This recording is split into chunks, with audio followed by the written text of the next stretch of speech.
Hello everyone, and welcome to today's presentation, Gas Plants in LNG, Filtration for Plant Optimization.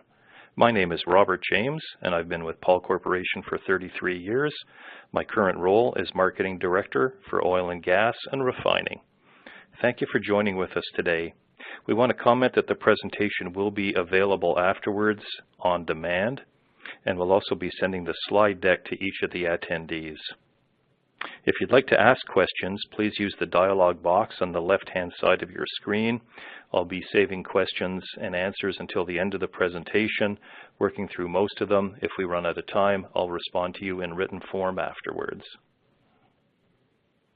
Please note that today's presentation and any subsequent downloaded material is copyrighted. In today's presentation, we'll offer a brief introduction, followed by fundamentals and product discussion on filtration, liquid-gas coalescing, and liquid-liquid coalescing. We'll then get into an overview on gas processing and LNG, then look at key applications, inlet separation and compression, acid gas removal, water dehydration, mercury removal, natural gas liquid separation and fractionation, condensate stabilization, liquefaction. We'll offer a few words on next steps to upgrading your processes, and then open up for questions and answers. As we get into the application details, we'll be looking at optimization opportunities in areas such as improving compressor reliability, putting liquid gas coalescers upstream, reducing amine and glycol loop downturns, foaming issues, fouling, corrosion, and carryover, lengthening the life of mercury removal beds, improving desiccant bed water removal efficiency and length between changeouts, protecting stabilizer and fractionator columns from corrosion and fouling, and improving reliability of liquefaction processes by protecting heat exchange surfaces. Overall, our goal is to achieve some important optimization end results: improving plant production rates, improving plant reliability, reducing operating costs, either on filtration or on associated services, improving plant safety, and optimizing environmental protection.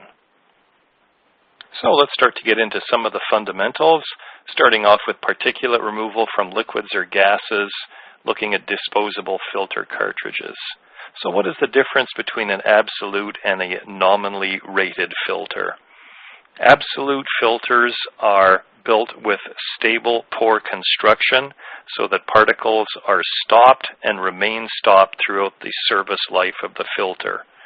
Older style technologies, nominally rated filters, are built with non-stable pore construction so that a particle stopped in the earlier portions of a life cycle may get released later on under increasing differential pressure, causes the particle to push through the filter without actually damaging fibers, just simply moving them aside because they're unbonded. If you look in the picture at the bottom, you can see a very graphic example of the difference that this makes in final product quality. On the left-hand side, we can see non-filtered dirty amine. In the middle bottle, we can see the amine after being filtered through a 10-micron nominal filter. And on the right-hand side, we can see the same amine after filtration through a 10-micron absolute filter. Significant difference in product quality and the impact it has on your process and performance. If we look at the graph on the picture, we can see time on the horizontal axis, differential pressure on the vertical axis. The blue line shows us the continuous gradual rise in differential pressure of an absolute rated filter as it accumulates more solids, whereas the nominal filter has a jagged line dropping at periods of time when the particles push through the filter, creating channels, reducing differential pressure.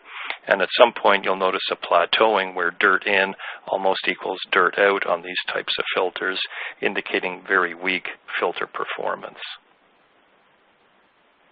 On this slide, we can see different filter cartridge styles.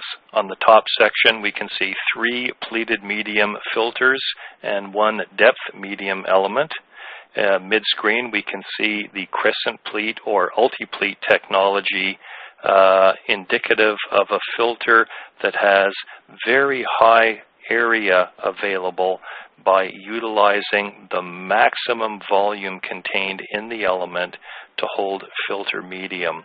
And as opposed to the fan pleat filter that we can see on the right-hand side of the pleated section, the laid-over pleat structure fills the area in between the pleats more effectively, giving us up to 30% more area, translating into longer service life between element changeouts.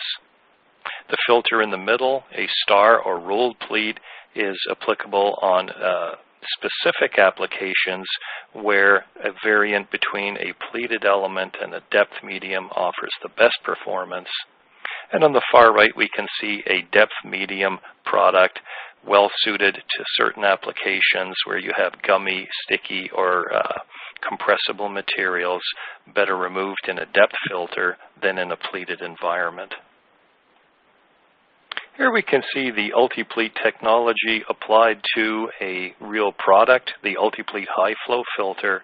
This has significant product advantages in the field, usability through a wide range of fluids and applications, longevity in terms of very, very good service life between element changeouts, reducing your overall cost and filter spend.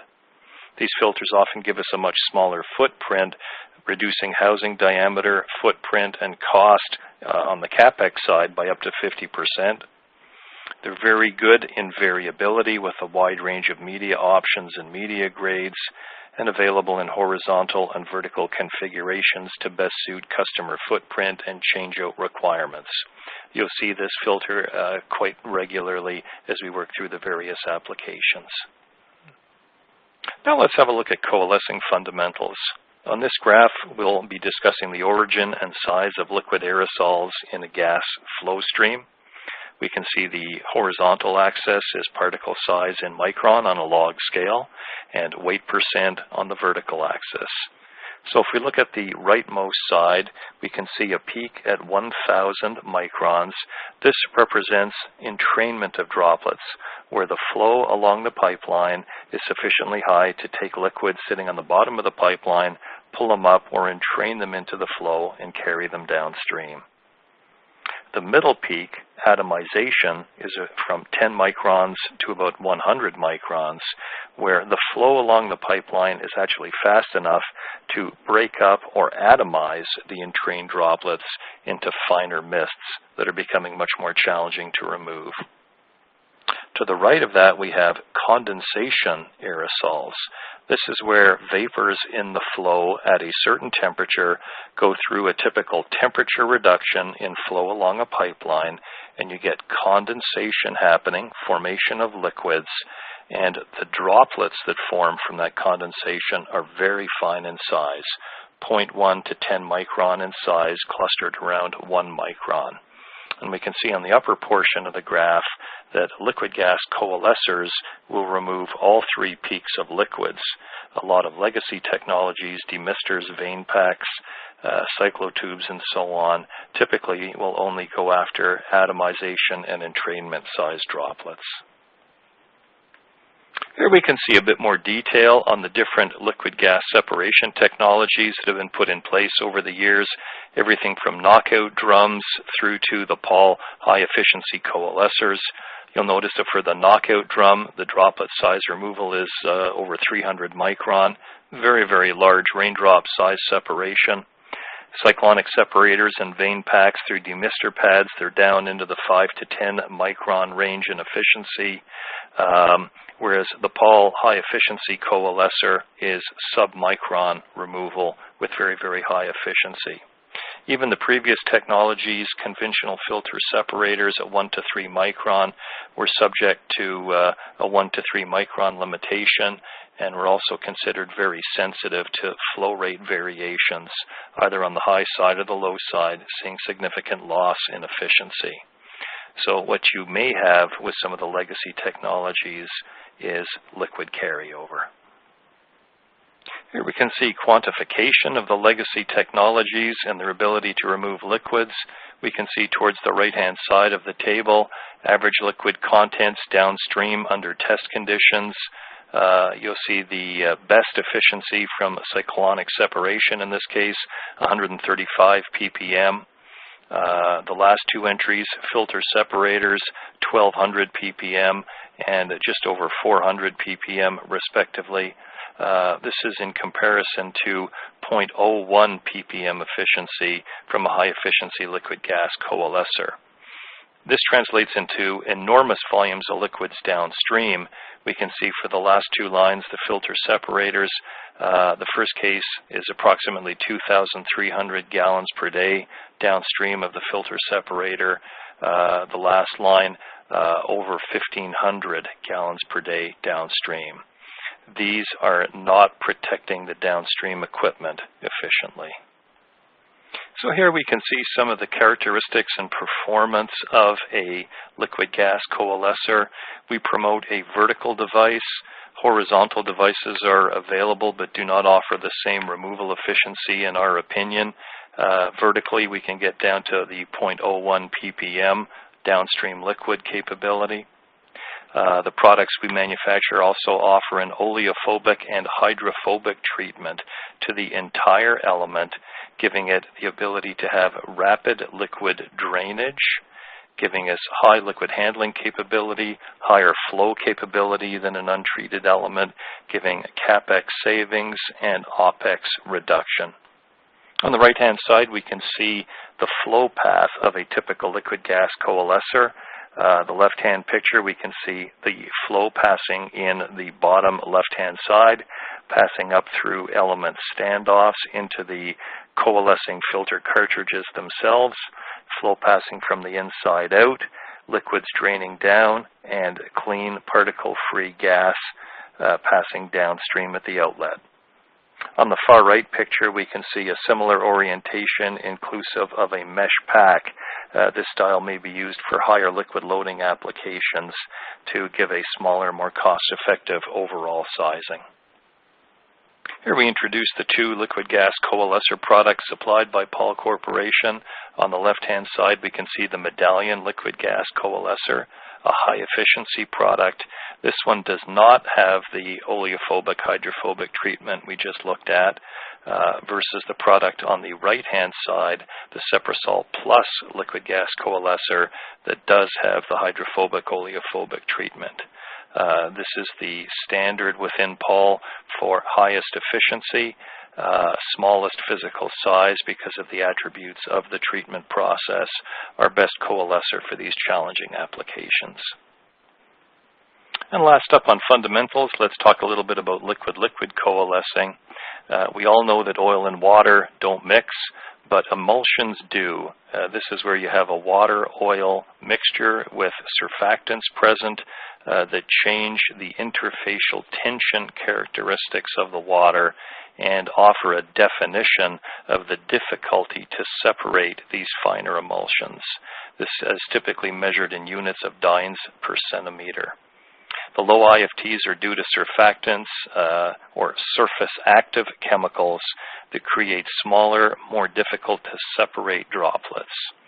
These surfactants can be naturally occurring sulfur compounds in the hydrocarbon, well-treating chemicals, corrosion inhibitors, detergents, fuel additive packages, or other chemical additives rounding them out.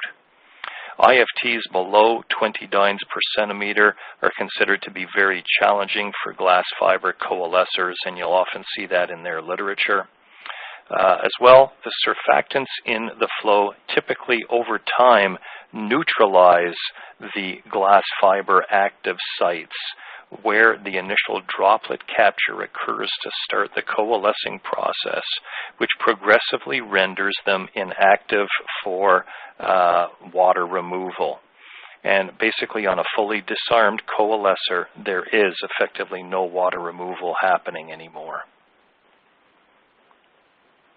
The use of polymeric media allows for effective continuous liquid-liquid separation, where we can either remove water from oils and hydrocarbons on applications such as condensate stabilization or fractionation, or hydrocarbons from an aqueous or amine type solution.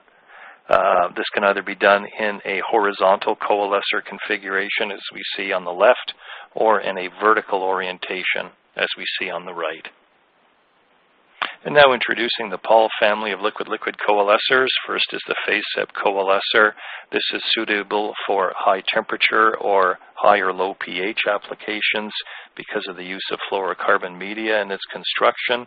This is suited to a wide range of applications such as hydrocarbon removal from amines. For more neutral pH applications, we've got the AquaSep family. The AquaSep Plus coalescer is destined for the finest emulsion breaking, most challenging applications. AquaSep XS coalescer is the workhorse for most of the LL separation needs. AquaSep EL coalescer, this is a coarser medium with coarser pre-filtration needs, allowing us to get into dirtier applications. May have a very good home on applications such as condensate stabilization. So on this side we can see the simplified processing stages involved in gas processing or LNG production. This is a simple block diagram sketch. It's important to note that many real-world sites will have different processes, maybe a different ordering of the processes. So this is guidelines only. Starting off on the left-hand side, we'll often see inlet separation and compression, three-phase separators, and boosting in pressure to drive the gas through the rest of the process line. Next up, acid-gas removal, water dehydration, mercury removal, NGL separation and or fractionation, and from there we may either feed to pipeline quality natural gas or go through to liquefaction. Here we can see a bit more detail on some of the processing stages. Wanted to draw your attention to point number 2, the acid gas removal amine spec. Looking at carbon dioxide, usually we're looking at a gas quality of 50 ppm or less if we're turning the gas into LNG. And if it's going to natural gas pipeline quality, usually a number of 2% or lower, depending on actual pipeline spec, will be the requirement. Hydrogen sulfide, usually less than 4 ppm. If we're working with dehydration using glycol, usually we're producing pipeline spec gas seeking 7 pounds of water per million standard cubic feet of gas. And if we're making LNG, downstream of the mole sieve, we want to see 1 ppm of water or less. For mercury removal, this will either be done with a mixed or metal sulfide on an alumina or activated carbon, or a silver on molecular sieve. Here, where the specification is 10 nanograms per normal cubic meter, approximately 1 part per trillion by volume downstream of the mercury beds. And if we look at natural gas liquid separation and condensate stabilization, wide variety of application needs here depending on whether the systems are closer to the front end of the process on the dirtier gas versus further back. On the front end where it's very dirty, incoming brine ingression and solids ingression are major issues causing fouling and corrosion in columns. So let's look at inlet separation and compression in a bit more detail. Here we can see on the left-hand side the three-phase separator. On the top right of the three-phase sep, we can see the gas phase flow passing downstream, going through a liquid gas coalescer to protect the compressor, and passing downstream you may have a cooler and knockout drum, followed by an additional liquid gas coalescer to precondition the gas before it gets into the amine unit. More on that coming up momentarily.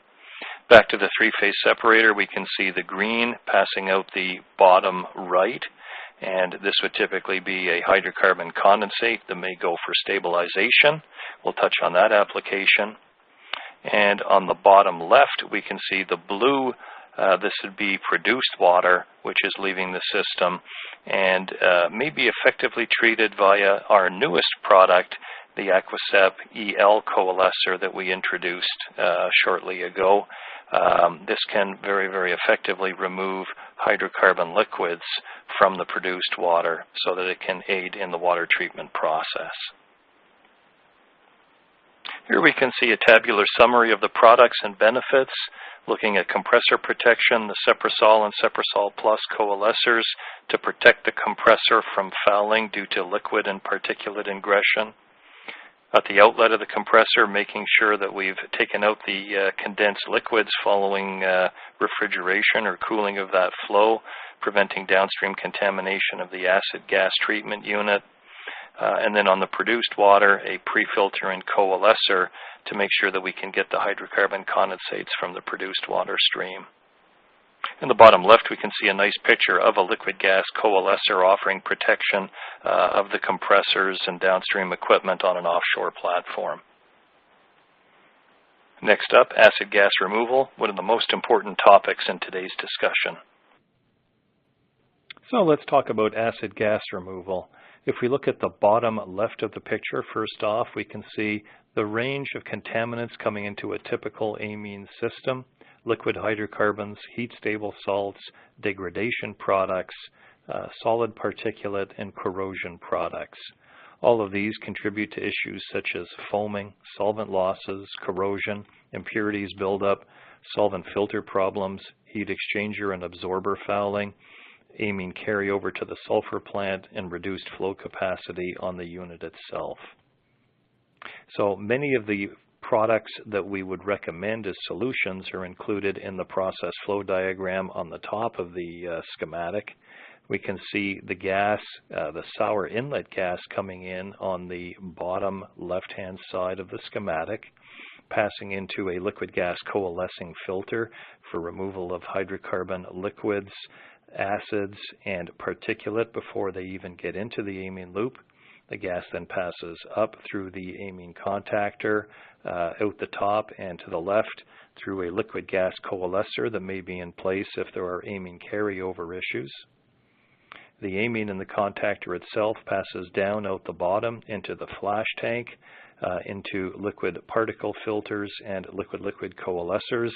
The particle filter is there to remove solids before they can get in and clog the lean-rich exchanger and regenerator, greatly improving long-term efficiency.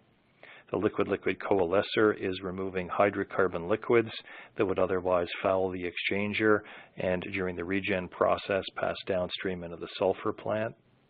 The flow passes through the lean-rich exchanger into regeneration, loops back through the exchanger, and then the lean amine may go through particle filters upstream and downstream of the activated carbon before the lean amine is reintroduced into the contactor itself.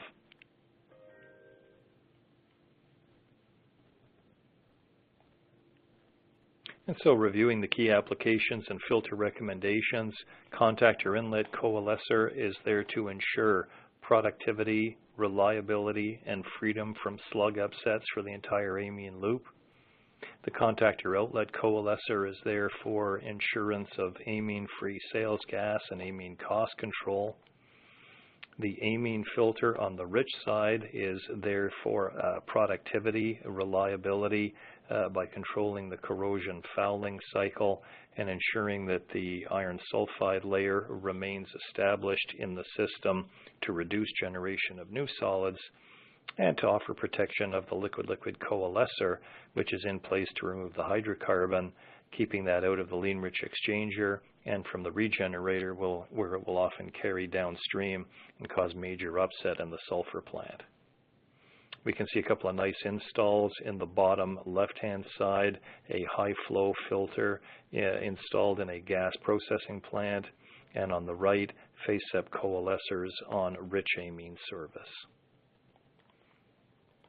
Our recommendations for effective contaminant control on an amine loop are as follows. Keep total suspended solids below 1 ppm so that you will break the corrosion fouling cycle that often contributes to foaming, short filter life, erosion and corrosion in the system. Make sure that your particle size distribution remains below 10 micron absolute by selecting 10 micron absolute filters. Keep heat-stable salts below 1%. Oil content should be below 20 ppm oil and grease by use of a good coalescer if that's an issue. Make sure that you have oil and particulate removal sufficient to have foam stability so that it breaks in less than 10 seconds. And visually, your amine should be clear to pale straw color. If it's black, brown, green, you have improvements that can be made. So the separation strategy, the rich side filtration is preferred. You need a little bit more in procedures to have a safe and effective element changeout. You'll save much more time and worker exposure by keeping your heat exchanger, your towers clean from corrosion and premature failure. You want to look at absolute beta 5000 rated filtration, 10 micron or better to get that needed particle control. You want to look at full flow filtration so that particles get removed in the filter, do not settle out in the system. You want to have the high efficiency liquid gas coalescers on the inlet gas to the contactor.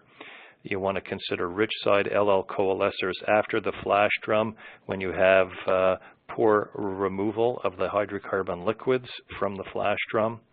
You want to keep heat-stable salts low. Ion exchange resin is a good recommended approach.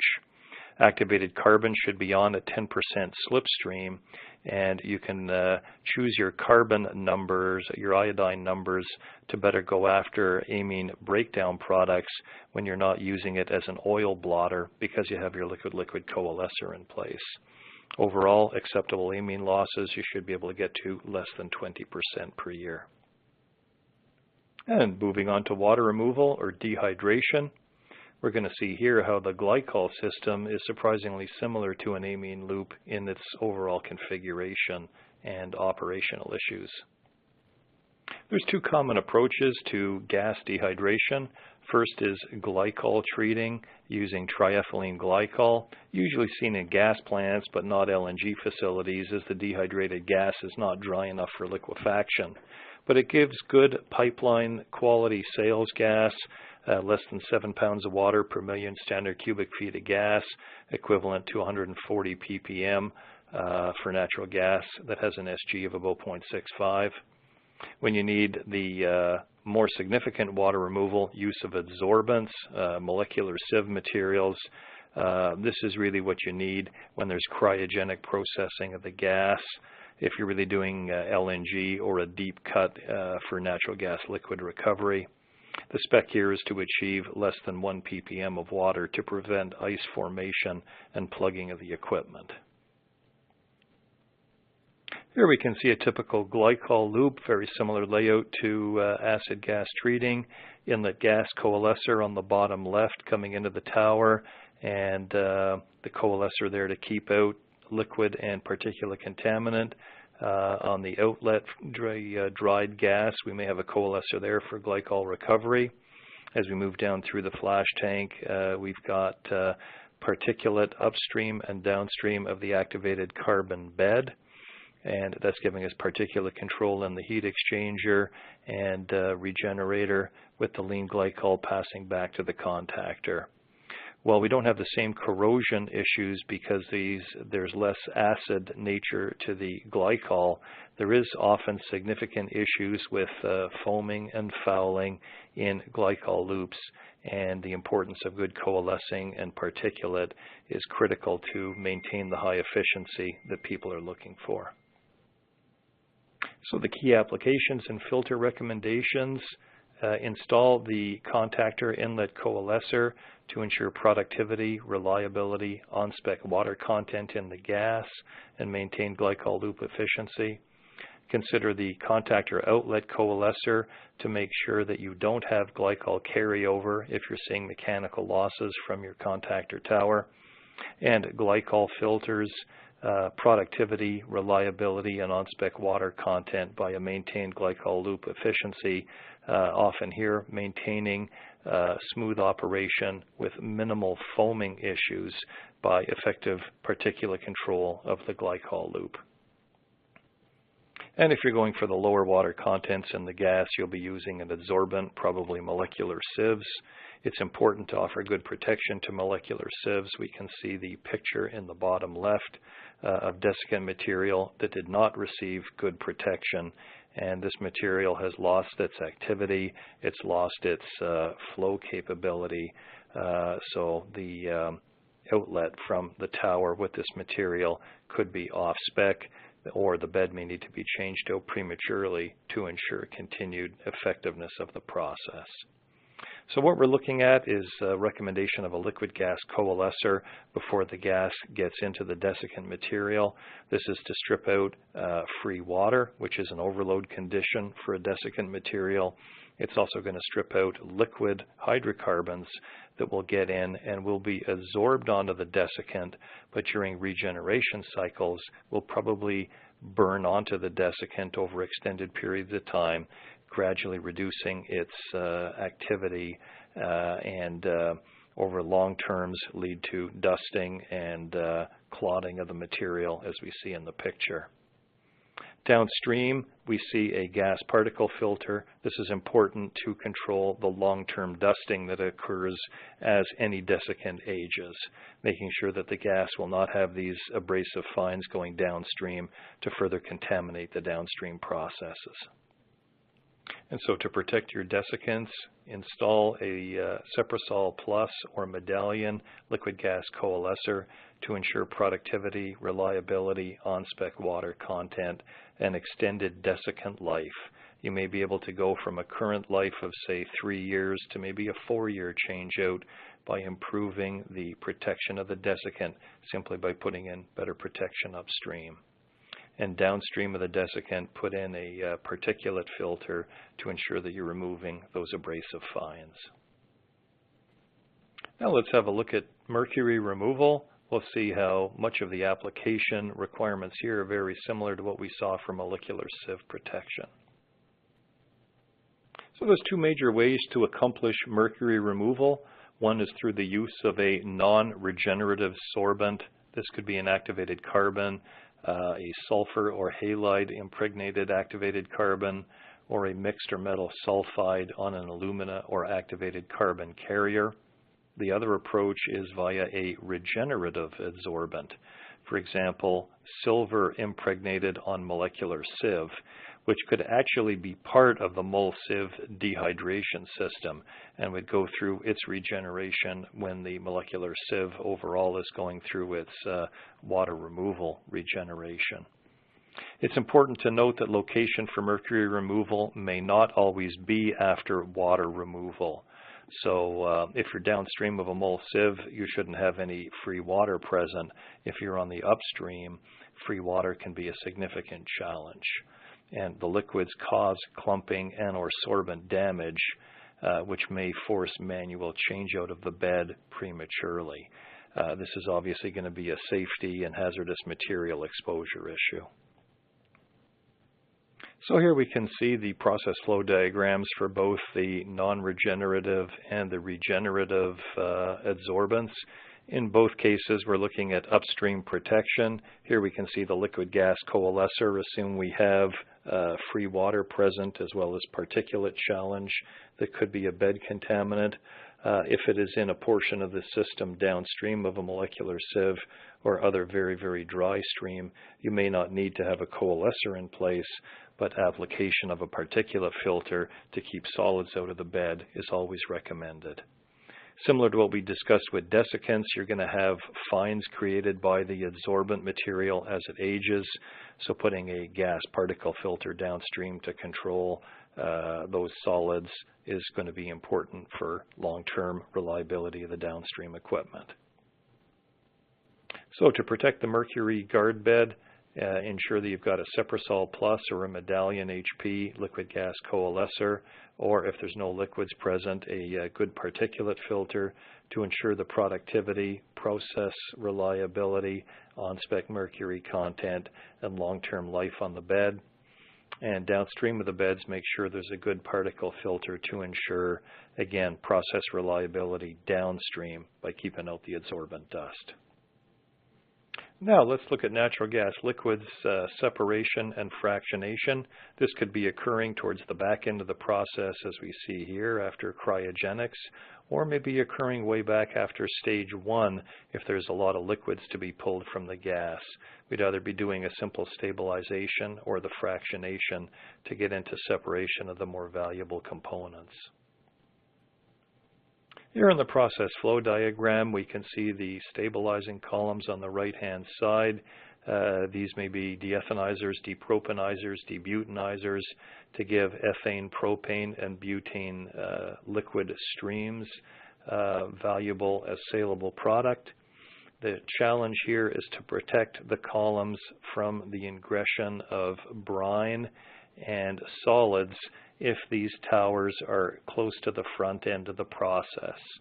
So the challenge here is to keep out the contaminant, ensure long, reliable life and performance on the stabilizing column so that you can maintain production rates and reduced maintenance costs where you have to get in and either gouge out accumulated solids or replace corroded equipment. So here we can see key applications and filter recommendations. If we're looking at protection of the towers from particulate, we're recommending Ultiplete high flow filters, profile coreless filters, or marksman type filters to ensure that solids are kept out of the bed. This may be all that is required if you're downstream of molecular sieve materials and you're doing cryogenic separation of the natural gas liquids. If you're closer to the front end of the process, you're going to want to have the liquid-liquid coalescer there as well for brine control.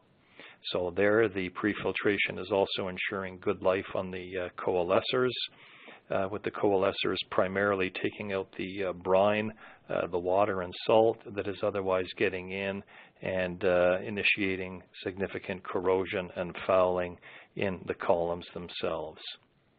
So it's interesting to look at the pictures on the bottom left where we can see a coalescer inlet sample very hazy because of the water content. We can see the coalescer outlet in the middle of the picture clear and bright, indicating that there's been significant water removal, which we can see in the far right-hand bottle of the picture. So that high quality hydrocarbon liquid is able to effectively go into the stabilizer columns without any long-term issue. We can see an installation on a deethanizer loop on the picture on the right-hand side. And condensate stabilization, we often see this closer to the front end of the process coming off from the three-phase separator where the hydrocarbon liquids need to be stabilized by driving off light ends that would otherwise make this a safety hazard when you're trying to ship these volatile liquids. So how do we make sure that the columns here remain nice and clean, similar to what we just looked at for the fractionation? On the schematic, we can see over on the left-hand side the condensate coming in from the inlet separator. So this would typically be going into a feed drum and then feeding down into a liquid particle filter and liquid-liquid coalescer before going into the stabilizer column that's driving off the light ends. So the particle filter is controlling the solids, the liquid-liquid coalescer controlling the brine. The picture in the bottom left shows a nice sample of the foulant that actually came out of a stabilizer column. The volume of solids coming in pretty significant to create that kind of material. And here we can see the application summary where we've got a Paul Ultiplete high flow particulate filter protecting the Aquasep excess or LL coalescer and removing the solids from the tower itself, with the downstream coalescer giving improved stabilizer reliability, removal of the brine and solids, contributing to the corrosion and fouling issues. And when we're into LNG production, all of the processes that we've reviewed so far are simply to properly condition the gas for effective and efficient liquefaction. So here we can see a very simplified flow schematic of typical refrigerant processes. There's a wide range of different processes being used, and we're not going to touch on those But essentially, you've got a recycled refrigerant in all cases, and there's two areas of application focus. One is for the LG coalescer coming out of the cold box, placed before the compressor. Here we're looking at taking out any trace solids and liquids that are otherwise going to impact on the compressor. These are big, expensive units that justify the protection. Downstream of compression, you may have carried over oil, and you want to keep the oil out of the condenser and other heat exchange surfaces so that you maintain heat exchange efficiency in this critical part of the process. So in summary, between the main LNG exchanger and the compressor, look at installing a Seprasol or Seprasol Plus LG coalescer to ensure you've got good compressor reliability, prevented from fouling due to liquid and solid contaminant. And downstream of the compressor, similar type of coalescer products protect the heat exchanger surfaces from fouling due to trace lube oil carryover from the compressor. So we've had an opportunity to discuss a wide range of applications today. In some cases, you may find in your facility you're actually living with some of these issues and would like to resolve them, finding that it's difficult to get through a CapEx buying process. So what we find is consideration of a filter rental solution may be a way to get to a problem solution more quickly. If we look at filter skid availability, we've recently introduced rental skids in the North American region. We wanted to introduce these to you, looking at some of the design considerations. These are designed to meet most oil company specifications. We can handle liquid particulate removal applications to 9,500 GPM, liquid-liquid separation applications to almost 3,000 GPM. The housings are designed for 450 PSI at 300 Fahrenheit for sour service. They're equipped with 300-pound raised face weld neck flanges, up to 10-inch inlet outlet. They're highway shippable without wide load permit requirements. Their horizontal orientation to eliminate the need for platforms and for ease of element changeout. And these can accommodate a wide range of Paul filters, 2 micron absolute to over 100 micron in high flow or profile coreless configurations. Or for liquid-liquid separation, the AquaSep Plus, XS, EL, or FaceSep coalescers will work in these. If this is an area of interest, you can get information at www.paul.com or send an email to the NA Fleet Manager at paul.com. So that covers the formal materials that we wanted to present to you today. We're now going to open up for questions and answers. You can submit your questions in the box at the bottom left of your screen. Just type that in and that'll come through to me. And as time allows, we'll either work through questions altogether, or in some cases I may be forwarding a response to you afterwards if we run out of time. Afterwards, you can also reach out to me. I've included my email address, robert_H_James@paul.com, office 905-363-4022, or cell 647-271-6607. Either I'll respond to your query directly, or we'll refer it within your region for somebody that can give you a hand. So let's get to some of the questions.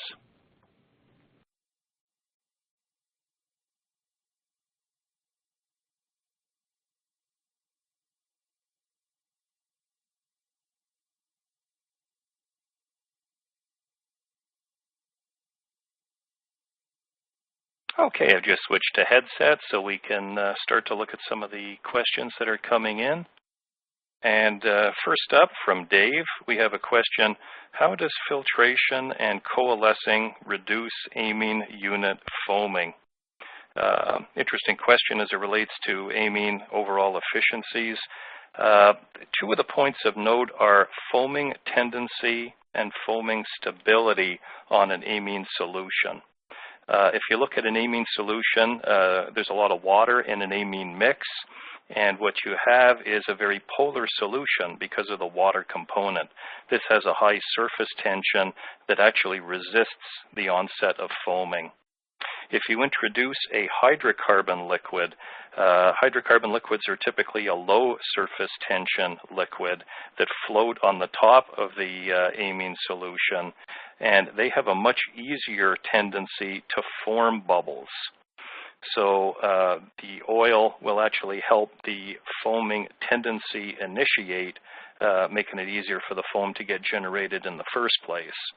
Then the next issue is foam stability. How long will the foam stay in place? And there's two issues at work here. One is if you have particulate in your amine.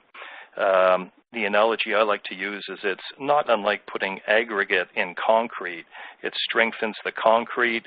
The particulate in a bubble actually serves to strengthen the bubble so that it won't break down as easily.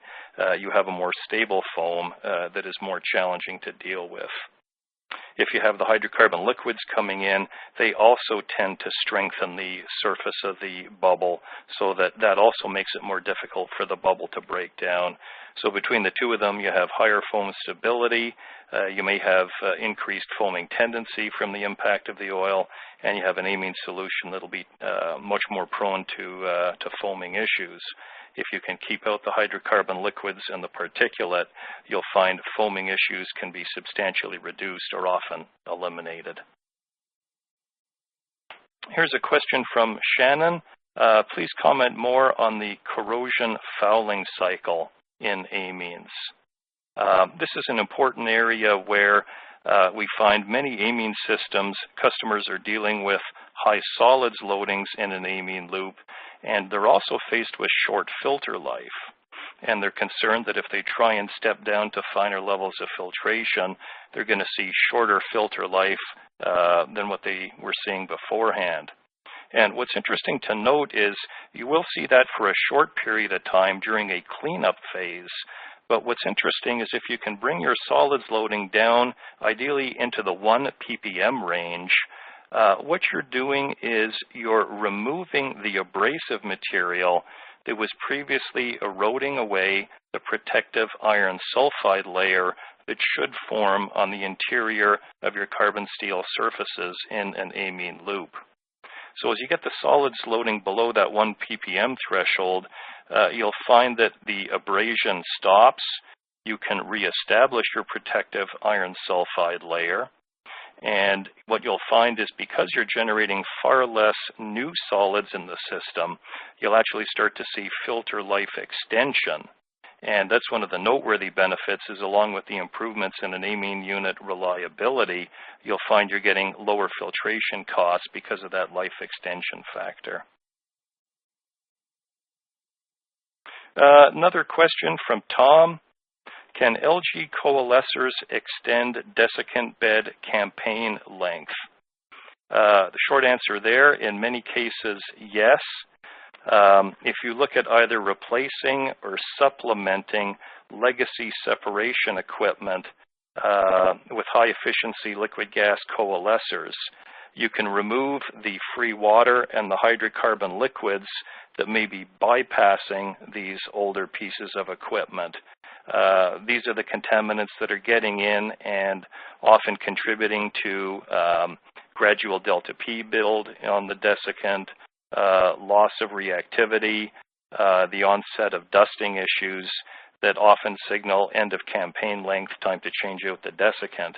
So if you can keep these contaminants out of the system, you can often look at significant extension of bed life. Often we'd be targeting, hey, can you get an extra year out of your campaign length so that you can reschedule this to a later date. And we've seen cases where we've been able to achieve that. So we have another question from Daniel. For filters in LNG plant service, what are typical changeout frequencies and how many operators are needed to swap out an entire filter vessel? We're looking at a wide range of applications that we've touched on today. Filters in the amine loop may be the ones that are most commonly changed out. We addressed a question a moment ago on the corrosion fouling cycle. If you have a short filter life, you could be changing filters out every week to 2 weeks. If you break that corrosion fouling cycle, you're probably going to be looking at change-out frequencies a month, 2 months, 3 months, sometimes longer. So often it's a question of applicability of the holistic approach in keeping the system clean. Glycol loop filters would be pretty long in service, probably in that 3 to 6 month range. Also, if you look at coalescing filters, one of the beauties of the vertical coalescer is that much of the incoming solids that are trapped in the filter are subsequently washed out of the filter as the coalesced liquids are draining out of the assembly.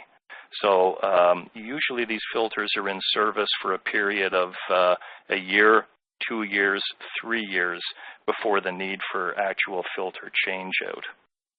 If we look at gas particle filters, again, we're looking at pretty significant life cycles there. I would say probably into the 6 months to a year or more change-out frequency range. Operators needed to swap out an entire vessel. We would suggest you typically want to have at least 2 operators working on a filter change-out, just from a safety perspective. In a horizontal housing, this is going to be pretty easy to open up, pull out, and reinstall filters quickly and easily, especially with the high flow type element.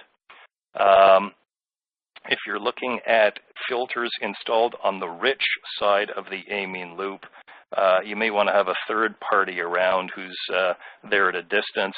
Typically, you're going to have procedures in place for safe and effective element change-out, blocking out the housing, flushing, and so on.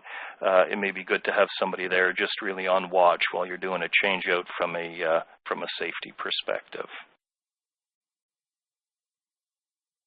So do we have any other questions? I'll just hold for a moment and see if there's anything further coming in.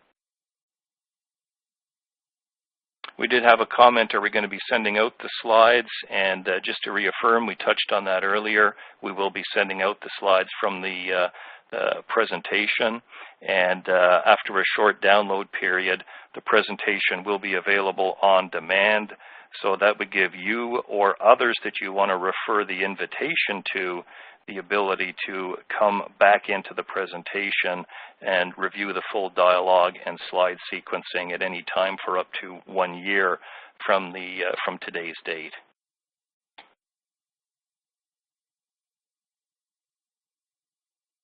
Okay, I'll just pause for a few more seconds in case we have any further questions.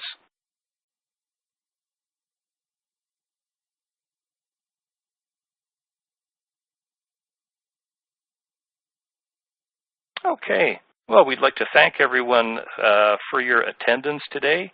We hope that the information that's been presented will be of benefit to you in the future as you look to optimize your natural gas or LNG processes, existing facilities, or into the future. We just received a thank you. Thank you, Jonathan, much appreciated. So with that, we're going to close out. If you want to address questions afterwards, please send them my way, robert_james@paul.com, and we'll be most pleased to offer a response to you. And with that, let's close out the presentation today. Thanks very much, and have a great afternoon. Bye-bye now.